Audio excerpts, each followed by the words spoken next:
breaking, 9 Muslims picked the wrong place to pray, get bloody taste of their own medicine. Authorities have done little to prevent terror attacks from plaguing Europe. Muslim refugees continue to flood places like the UK and Germany while citizens continue to be brutally victimized with terror attacks, as political correctness and liberal politicians are proving to be Islam's biggest advocate. As the UK continues to be targeted in recent months, one resident finally snapped and decided to give Muslims a brutal taste of their own medicine after what he did to a group of Muslims who had gathered for prayers outside their mosque a little after midnight last night. Just after midnight local time, a 48-year-old man driving a van plowed through a group of Muslims who were gathered for prayer near a North London mosque, leaving 1 Muslim dead and 8 others injured. Witnesses say the unnamed man was screaming "I'm going to kill all Muslims" as he drove his truck into the crowd.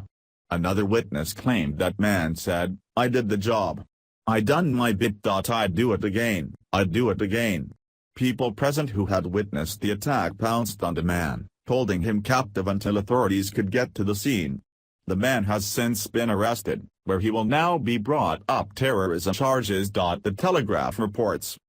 A man has died and 8 others have been injured after a van plowed into a group of people near a North London mosque in an attack police are treating as terrorism.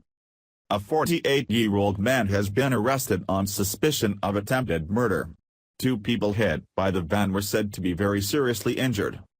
The Prime Minister, Theresa May, who was woken to be told of the early morning attack in Finsbury Park, said in a statement from Downing Street that the hatred and evil of the kind seen in the attack would never succeed.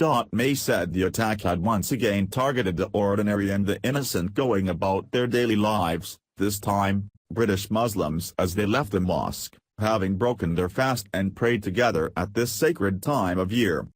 She added, "Today we come together, as we have done before, to condemn this act and to state once again that hatred and evil of this kind will never succeed."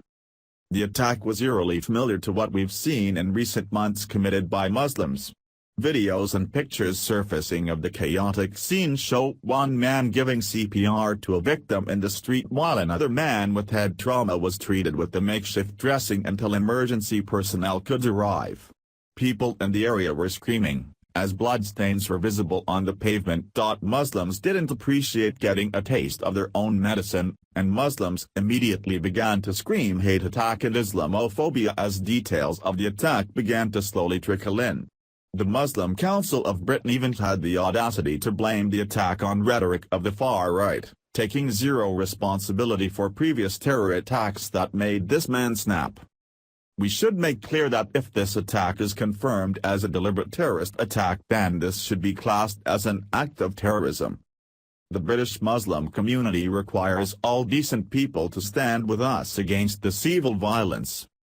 Rampant Islamophobia, has been on the rise for a number of years, and those on the far right have perpetuated hatred against Muslims. They should be called out for their hatred. The days ahead will be difficult, but with unity and tolerance we will prevail. We will not allow these far-right extremists to divide our diverse communities. The Muslim Council of Britain went on to spit out their narrative, saying that this man's actions was normal of the far right despite this being the first time this type of incident has ever occurred. The Gateway pundit reported. The MCB is quick to assert this narrative is normative of far-right terrorism despite the fact that it is not at all normal. On all accounts it is dwarfed by the incidents and implications of Islamic terrorism. It is easy to see how the left will use this tragedy to prop up an agenda while averting their eyes from the real problem at hand, the Islamic takeover of Europe.